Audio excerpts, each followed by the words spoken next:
में समाजा। Hello hello, के बोलता? का ये सौखी, तू तो पियावा के प्यार में एकदम भुलाइए गइल बाड़ू। सखी बोला ना, का हाल बा? ठीक बा ये सौखी, बोला ना का करत ताड़ू? अब के तो झाड़ू लगावत नहीं। बड़ा लेट झाड़ू लगावत ताड़ू हो, काहे जीजा जी उठे निखन देत का भोरे भोरे? मुँह मारो ये सखी, ऐसे जीजा जी के काहे ऐसे बोला ताड़ू हो?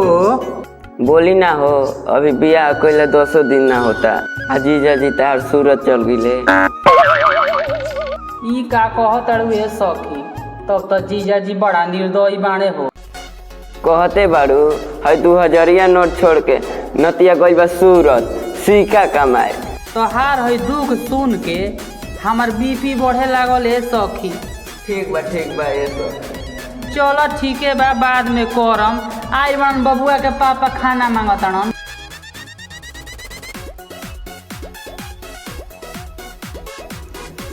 नतीव कमास कतना धन कमाता रहन है, करोड़ों के जवानी लगता कि सब्जी पिए पर लुटावे के पड़ी।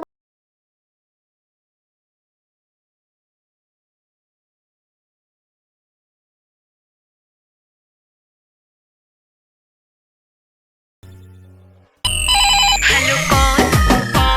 हम बोल रहे। कौन? अरे हम बोल। Hello hello.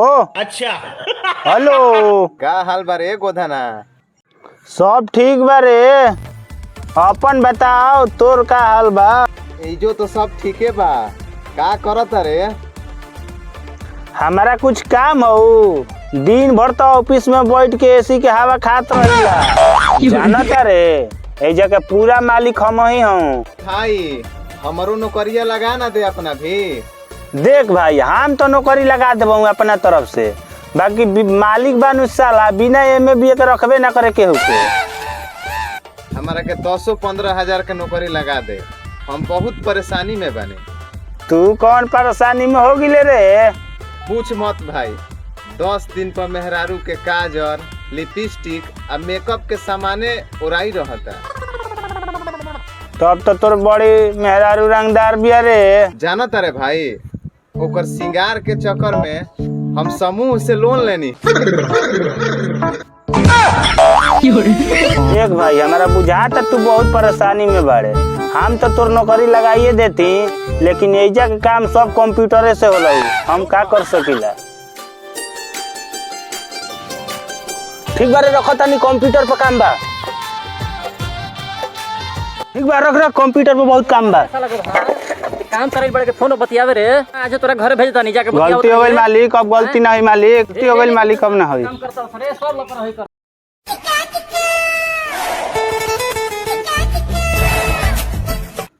हेलो हेलो, का हो करे जा, का हाल बा? सब ठीक है ठाक नु बा।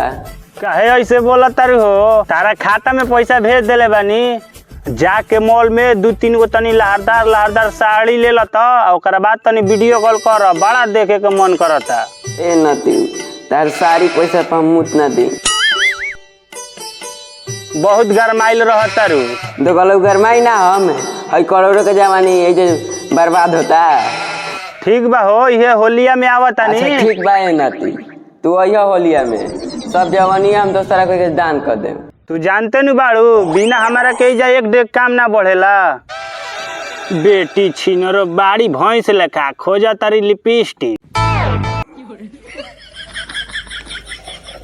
का रे गोधना, जब से बियाह पकड़ल बे तब से लरुआई रहत रे, झाट भकौड़िया में 4-4 गो ईंटा धोत रे, मारब के पीछा से फाट दे।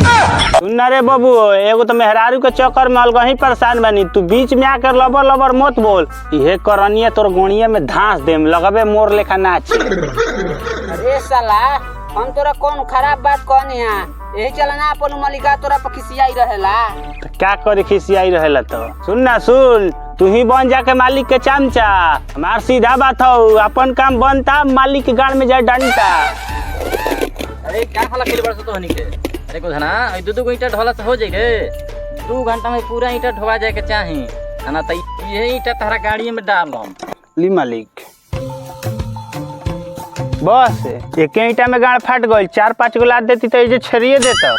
मालिक ज्यादा नहीं बोलत सर बा ज्यादा ना ये बहुत ज्यादा बोला था सरवा। जो फैसला हो जल्दी।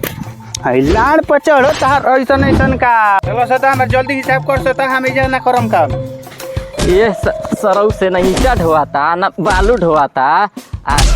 खाना में इनका चाहिए मुर्गा रोटी मुर्गा भात जो भाग साला ये से आज के मतलब की हिम्मत है। अरे बोकबा काल से दोसर लेबर लेके आई है। ठीक बा फांका के धल ले।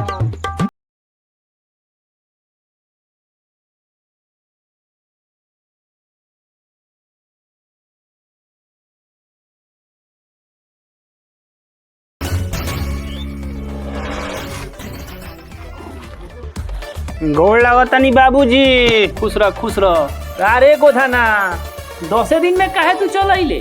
तू का चाहता रह सब जवानी सूरते में खत्म कर दी। फूलमती ओ फूलमती ए डार्लिंग आगे भोसड़ी जल्दी आ बहरी। के जाने साला का करती है बिलकोनी में ढूक के अभी तक बुझाते नहीं खे। आता ना खिसिया के फूलमती चल जल्दी आ बहरी। अरे साला मौगा बात के गाँच चिल्लाता रो। तू काल्हे अपना भाई के बुला कर नहीं चल गई। बे रोके के ना रहे मर देता हरा। हम ना जानते रही कि हमारा घर में कोनो मेहर मौगा हमारे खानदान के तू तार दर साले। ठीक बा हो बाबूजी हम जाता नहीं हो जा हमार फूलमती इंतजार करत होई। साला मेहर मौगा अरे जाता नहीं अब हमार पर ससुरारिये में रुकी।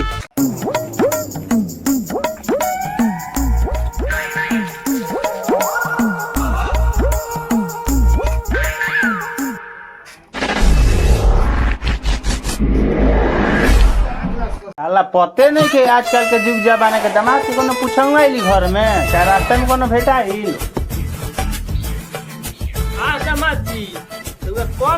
प्रणाम मम्मी जी। अरे बैठल है कि तो उठल बनी आँख में रहुआ नर छैले बा।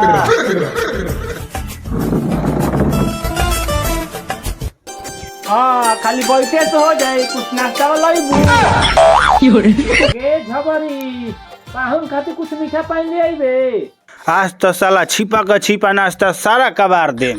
आई हे दादा लागता कि दामादा के मिरी के दौरा का पड़ले कैसे नतिया मुंह बनावता। हाजी मम्मी जी अभी ले नाश्ता ना लागत रहा झबरी झबरा संग चुरा गइल बिया का। आगे झबरी पाहुन खाती पनिया ले आइबे। हाँ ई क्या कहता नहीं मम्मी जी हम अपन घरे पानी उनी नहीं पियले का। ये मुहावा से दारू मंगैती चिकना मंगैती मछली मंगैती तब नु खा पी के आराम से जैती। अच्छा इंतजार करी सब कुछ आ जाए। बे महाराज 2 घंटा से इंतजार नहीं करत है ना एसी भाई जा ना पंखा बा ना कूलर बा जाना ताई नु हमारे एसी में रहे के आदत बा। अच्छा वो सब छोड़ी अपना घर पूरा के समाचार सुनाई। 1 मिनट समाचार से याद पड़ल फूलमती आइजा बिना बतैले काहे आगी लखिया। तो ई का कहतन फूलमती कहां आई जाई। अच्छा एजा नहीं के आई तो कहां गई बे जी। अच्छा रुकी खबर से हम पूछत है। ठीक बा पूछी का झबरी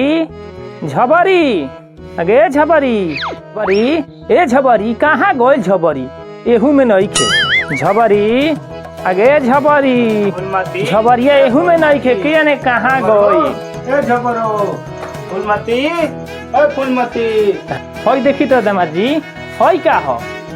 अरे बहरी चली जा तो साफ नहीं खेलो बहरी चली बहरी तो का हो का ना हो देखिए तो तनी बहरी तो पढ़िए का लिखल बा।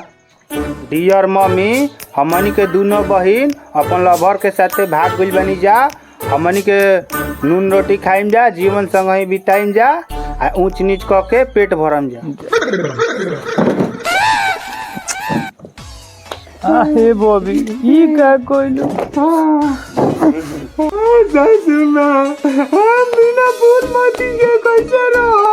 जाए नती वही एसी वाला फैक्ट्री में हम ना जइबो। ना जानत रही बेटी के साथ माया के लाड़ बिया।